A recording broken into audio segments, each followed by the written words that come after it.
Nah, Bapak ini ada sumbatannya di leher sebelah kanan.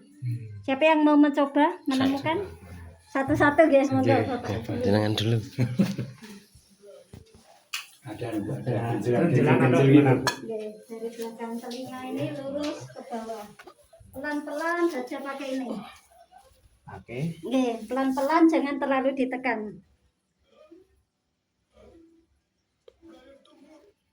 Kalau ada sumbatan itu rasanya bagaimana, Bu? Kalau apa? Ada sumbatan, Ya, sakit. harus dibersihkan. Oh, sakit yang apa? Kalau ada sumbatan di bagian sini, agak sakit. Ibu. Menemukan apa, Pak? Geger-geger gitu. Agak mundur. Pasir atau Posisinya agak mundur. Pelan-pelan sambil dirasakan.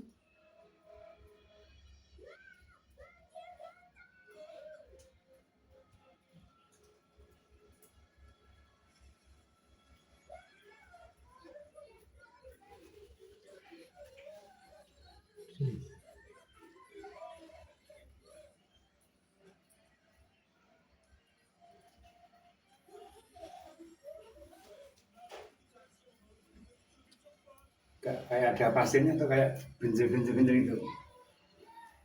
Nemu nggak? Belum nemu Ibu. Iya Pak Sugiarto, kayak merica. Kadang suka mengencang gitu ya. Pakai ini Pak. Ya. Pelan-pelan lurus agak ke sini, belakang telinga. Pelan-pelan dirasakan.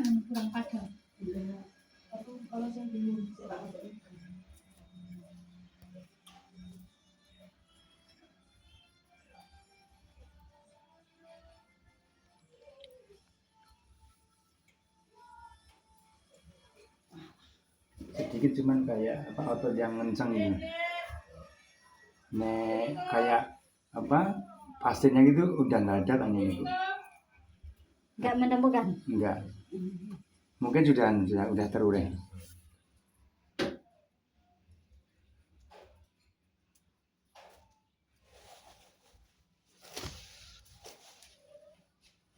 Sebenarnya udah terurai. Karena nggak begitu tuh seringan. Masih ada nih di sini. Lihat, ini posisi tangan saya yang sampai sini. Agak mundur. Genjal ini ya? Genjal ini. Tapi agak keras berarti hanya bisa kerasa itu.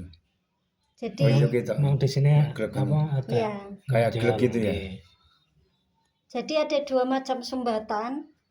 Sumbatan yang di dalam pembuluh darah itu yang berupa kerak. Itu proses oksidasi, atau kalau dalam besi itu karat itu. Oksidasi menumpuk, akhirnya terjadi plak itu di dalam pembuluh darah. Nah, kalau Bapak ini lemak di atas pembuluh darah, di bawah kulit.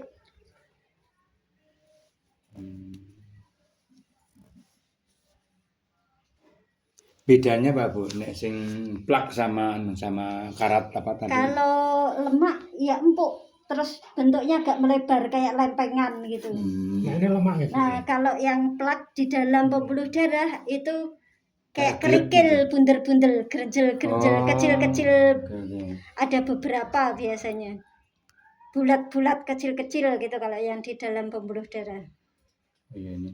Kalau kadang suplai oksigen sering berkurang itu bagaimana, Bu? Apanya sumbatan yang Suplai oksigen kadang sering pusing atau gimana? ya itu. Caranya didorong ke bawah. Dorong ke bawah ya. Jadi kayak glek Iya. glek gitu ya. Ya, Itu ini itu lemak itu. iya. Model seperti ini. Cara mengatasinya ya didorong begini, Terus gitu terus sampai bersih. bersih artinya sekali itu tempo itu atau lain waktu harus diambil? Beda-beda. Ada yang bisa sekali terapi, sekali ketemu itu langsung bersih. Ada yang perlu waktu. Kayaknya malah lebih cepat ya yang model plak dalam pembuluh daripada lemak ya. Ya, Nah lemak kan artinya ya, agak lama memang kalau yang malah lebih lemak. lama ya. Ya, Nah model kayak pasir itu kan ketika udah terus itu Iya. biasanya hilang sendiri. Iya, 5 glek ini. Wah, rasida stroke Pak Ponijo ini. Nah, yang di depan otot beliau yang gerenjel kecil-kecil. Ini otot depan sini. Oh, itu yang apa itu? Ya, pelan-pelan. Sakit kalau itu ya, Pak ya, didorong. Kalau lebih kuat. Kayaknya sakit dada. Mau mencoba menemukan? Di depan otot. Jadi agak, Tadi di belakang ya? Iya, tadi kan Tadi kita di belakang, ini di Kerenjel depan. ini, Bu. Nggih. gerenjel kecil-kecil. Nggih, nggih, kerenjel-kerenjel. Nah, itu yang di dalam pembuluh darah itu, plak pembuluh darah. Ini lemah ini. Kalau secara manual membersihkannya seperti ini. Kemudian dibantu nutrisi makanan yang mengandung oksidan, antioksidan tinggi. Jadi pasti sini ya Bu ya? Ya. Tomat, anggur, makanan yang berwarna ungu, buah-buahan berwarna ungu. Kalau untuk larangan yang harus dipijat di sini di bagian mana Bu larangannya? Ya, cuman gini aja pakai ujung ini ya. Enggak, untuk kan- larangan. Oh, larangan itu Katanya yang di ada sini. Bawah telinga persis itu kan di sini ada kelenjar Getah bening. tiroid, Kelenjar tiroid. kelenjar getah bening. Nah, itu kadang kalau ada infeksi di gigi, itu di sini bengkak, ada benjolan. Nah, Iya. itu bedanya dia benjolannya agak besar dan seperti ada volumenya. Ya. Jadi kayak gini gitu ya. Nah, itu tidak boleh Tidak boleh dipijat. ya. Tapi kalau Kalau lemak itu lempengan, melebar, agak empuk. ya. Kalau yang di dalam pembuluh darah tadi kayak kerikil kecil-kecil, buletan kecil-kecil.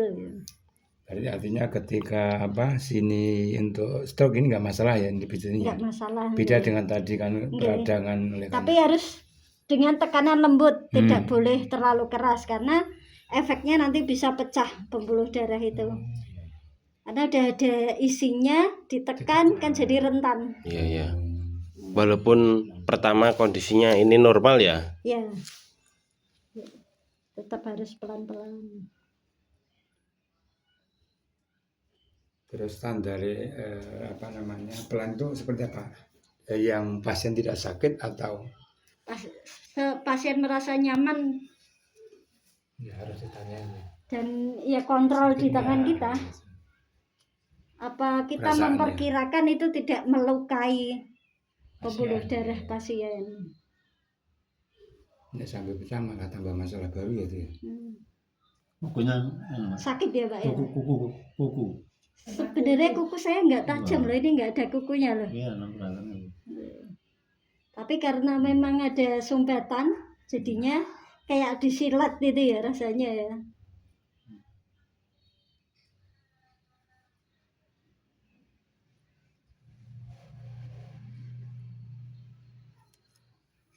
Berarti anu sendiri pun bisa sebenarnya ya? Tapi kurang maksimal.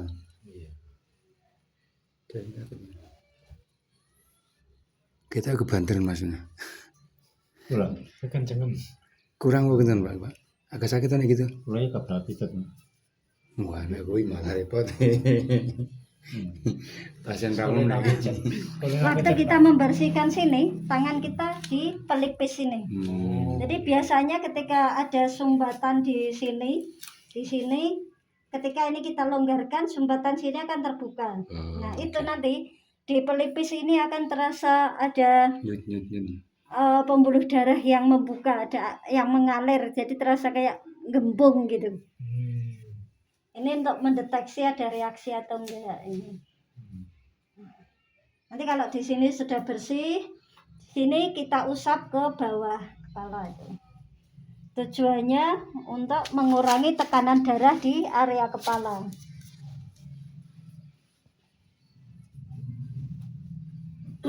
Tapi itu pun dengan usapan lembut ya, tidak boleh ditekan.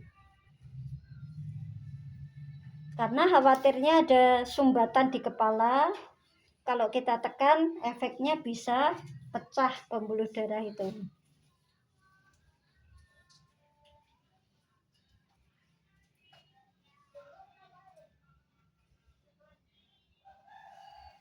Untuk durasinya berapa lama, Bu? 3 menit cukup. Dari awal sampai akhirnya. Kalau itu berapa lamanya tergantung ini tadi bisa cepat bersih atau enggak. Gitu. Takarannya itu. Kalau sini udah bersih, karena Bapak ini tadi cepat bersih, bisa langsung pindah ke sini. Nah, sekarang Bapak tengkurap. Tapi nak bekasnya ada jarum itu bekasnya ya. Yang mana? Ini terlalu keras itu. Kan agak rentan dari sini. Agak rentan. Agak sakit misalkan terlalu kuat, biasanya jarum. Okay. Makanya menekannya tidak boleh keras biar tidak jarum. Nanti kan tapi agak lama gitu. Kepala kita selesaikan. Kemudian kita di punggung ini ada tulang belakang. Tulang belakang itu adalah tempat beradanya saraf-saraf halus yang menyampaikan pesan dari seluruh tubuh ke otak. Karena tadi kan ada gangguan di otak, jadi saraf-saraf itu tadi juga terganggu. Akhirnya tubuh tidak peka karena tidak ada lagi pesan yang disampaikan ke otak dan dari otak ke bagian-bagian tubuh. Monggo. Setegak sel-sel saraf yang menyampaikan menyampaikan pesan ke otak dan dari otak tadi juga tidak optimal kerjanya. Nah, untuk mengoptimalkan lagi, untuk merangsang lagi agar sel-sel yang menyampaikan pesan itu tadi bisa optimal lagi, memang membangunkannya pelan-pelan ya, karena itu butuh proses, butuh waktu. Nah, itu dimulai dari tulang ekor. Dari ujung sini sampai ke tengkuk. Di tulang ekor tulang punggung, tulang belakang itu kan terdiri dari tulang-tulang gitu guys, susunan tulang-tulang seperti ini. Nah, biasanya di sela-sela tulang itu ada sumbatan-sumbatan, ada lemak-lemak jahat yang dia bersembunyi di sela-sela tulang tadi. Tumpukan lemak itu tadi menambah macetnya proses pesan dari tubuh ke otak dan dari otak ke tubuh. Cara membangunkannya dengan menghilangkan sumbatan tadi.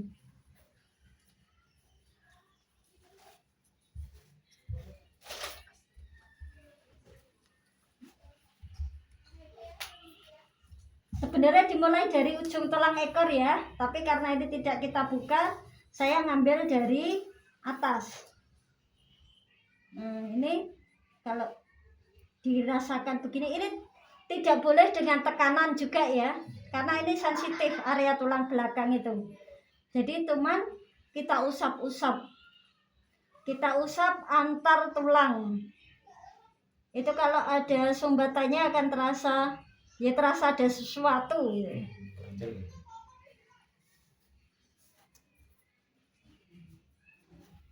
Kalau ada satu ruas itu sakit tuh. Okay. Itu kalau posisinya tidak sama, dia agak nonjol gitu, biasanya karena didesak oleh tumpukan asam laktat tadi, tumpukan lemak tadi. Jadi dia kadang posisinya agak melesat gitu. Itu nanti diselesaikan dengan ini, diurut ke atas.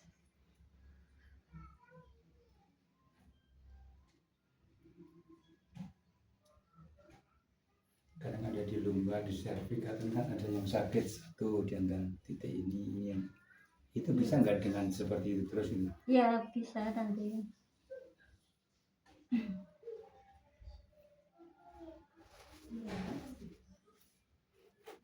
Ini 3 kali ya, 3 kali gerakan, jadi ke atas, ke bawah, ke atas lagi. Setelah itu kita ke samping tulang belakang. Ini fungsinya untuk mencari sumbatan di samping tulang belakang. Kalau ada sumbatan biasanya rasanya gimana? Sakit atau memerah atau gimana? Apanya? Tandanya. Kalau Tandanya. ada sumbatan di Terasa ada sesuatu. Lemak ya tadi ya, jadi hampir sama dengan yang di leher tadi. Ada sesuatu yang empuk dan menumpuk gitu. Tapi nggak sakit. Enggak.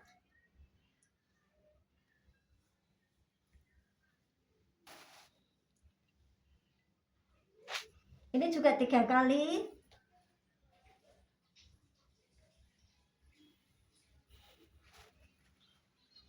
Lalu kita dorong pakai jempol.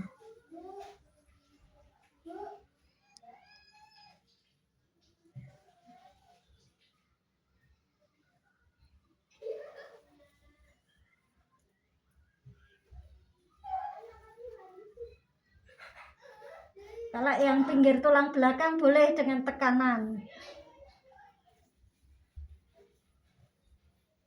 Tapi kalau pas yang tulang belakang nggak boleh.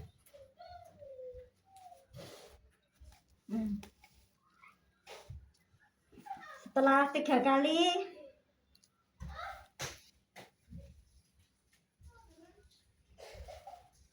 Kalau itu pas ketemu yang kenyal atau sakit itu kita ulang lebih lama ya. kenapa? Ininya, tekanannya atau usapannya. Kalau yang Misalkan pinggir, kena yang sakit. pinggir Hmm. itu boleh dengan tekanan. Karena memang tujuannya menghancurkan sumbatan. Nah, kemudian kita kelola di area tengkuk. Jadi di tengkuk ini ada tulang yang menonjol. Kalau dibekam namanya titik kahil ya. Iya. Nah, itu kita usap-usap.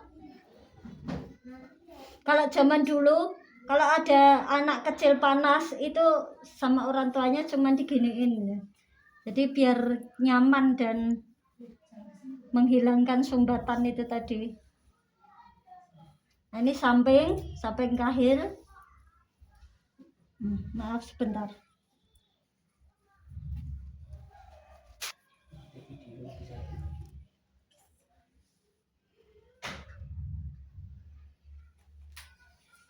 Kemudian kita bawa ke bahu. Bahu ini untuk mengendorkan otot-otot di sini yang efeknya ke kepala. Otot-otot ini pengaruhnya ke kepala. Nah, ini masih terusannya dari tulang belakang. Di sini kita usap pelan-pelan aja. Sampingnya kita turunkan ke bawah. Tidak boleh menekan yang tengah ya. Bagian tengah sini ya.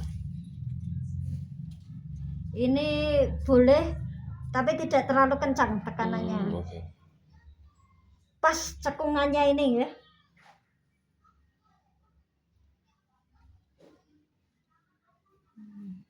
Ini kita turunkan.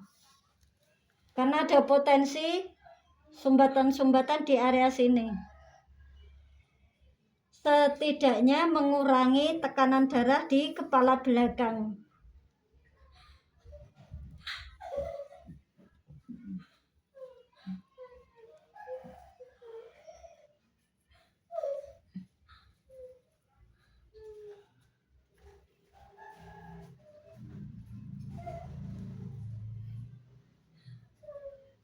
Tetap tanpa tekanan ya.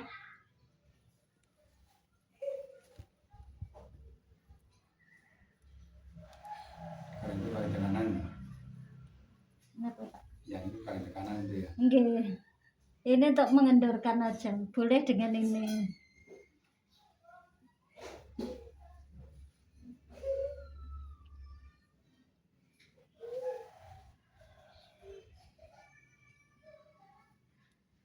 Kemudian kita bersihkan sumbatan di belikat.